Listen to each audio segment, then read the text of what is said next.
ইউরোপের পাট চুকিয়ে কয়েক বছর ধরে ক্রিস্টিয়ানো রোনালদো খেলছেন সৌদি আরবে। প্রো লিগের দল আল নাসিরের হয়ে দুর্দান্ত ফর্মে আছেন তিনি। এরই মধ্যে পর্তুগিজ মহাতারকাকে নিয়ে চমকপ্রদ এক তথ্য দিয়েছেন রোনালদোর সাবেক আল নাসের সতীর্থ গোলকিপার ওয়ালিদ আবদুল্লাহ।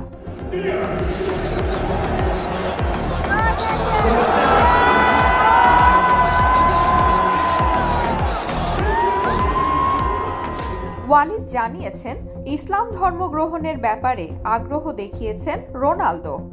সৌদি আরবের এক টিভি প্রোগ্রামে ওয়ালিদ বলেন, রোনালদো সত্যি ইসলাম ধর্ম গ্রহণ করতে চান। আমি তার সাথে এই বিষয়ে কথা বলেছি এবং তিনি আগ্রহ প্রকাশ করেছেন। তিনি ইতিমধ্যে গোল করার পর মাঠে সিজদা দিয়েছেন এবং সবসময় খেলোয়াড়দের নামাজ পড়তে ও ইসলামী ধর্মীয় নিয়ম মেনে চলতে উৎসাহিত করেন।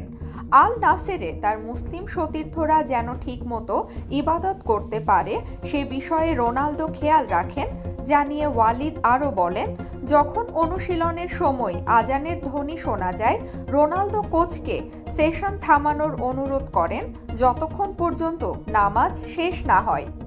শুরুর দিকে রোনালদো সৌদি আরবের সংস্কৃতি এবং ক্লাবের পরিবেশ সম্পর্কে জানার চেষ্টা করতেন জানিয়ে ওয়ালিদ আরও বলেন, শুরুর দিকে আমি রোনালদোর কাছাকাছি ছিলাম কারণ তিনি তখন এই দেশের সংস্কৃতি এবং ক্লাবের পরিবেশ সম্পর্কে তেমন জানতেন না। তিনি অনেক কিছু জানার চেষ্টা করতেন।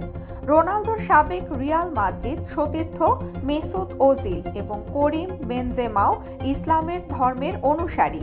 এ দুজন তাকে ইসলাম গ্রহণ করতে উৎসাহিত করেছেন বলেই জানিয়েছেন ওয়ালিদ। ওয়ালিদ আরও বলেন, রোনালদো অত্যন্ত শৃঙ্খলাপূর্ণ এবং নিবেদিত প্রাণ একজন খেলোয়াড়, আর এটাই তাকে আজকের অবস্থানে এনেছে।